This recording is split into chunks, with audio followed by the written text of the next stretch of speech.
లలిత exchange Utsav పాత నగల అదే బరువుకి కొత్త నగలు తీసుకో నగల ప్రైస్ లో 20% ఆదా చేసుకోవచ్చు.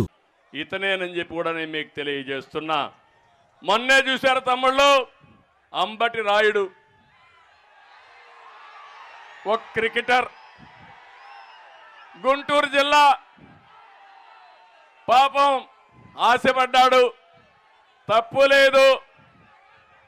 జగన్ మాయగాడున్నాడు, మాయ చేశాడు, నీ గుంటూరు పార్లమెంట్ ఇచ్చేస్తా అన్నాడు, పోయి పని చేసుకోమన్నాడు.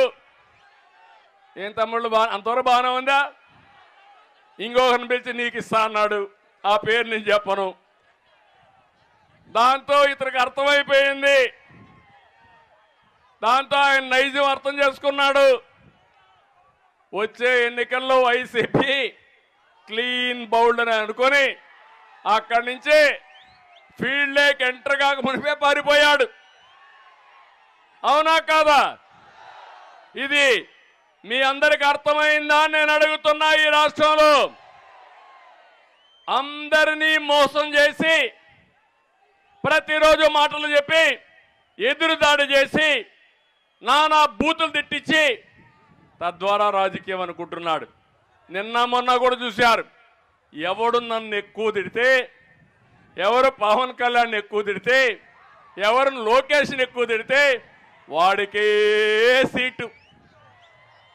ప్రజలకు సేవ చేసిన వాడికి కాదు, ప్రజల్లో అభిమానం ఉండేవాడికి కాదు, డబ్బులకు రాజకీయంగా తిట్టేవాడికి ప్రాధాన్యత ఇచ్చేవాడు ఈ ప్రపంచంలో ఎవరన్నా చూశారా అని మిమ్మల్ని అడుగుతున్నా.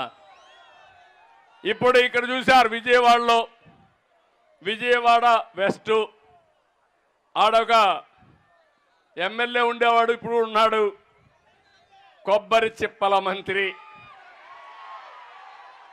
అవునా కాదా? ఆ కొబ్బరి చిప్పల మంత్రి మొత్తం ఎండోమెంట్స్ అంతా అప్రతిష్ట పాలు చేశాడు. ఇప్పుడు ఆ కొబ్బరి చిప్పల మంత్రి వెస్ట్ లో వేస్ట్ అయ్యాడు, సెంట్రల్ లో బెస్ట్ అయిపోతాడు.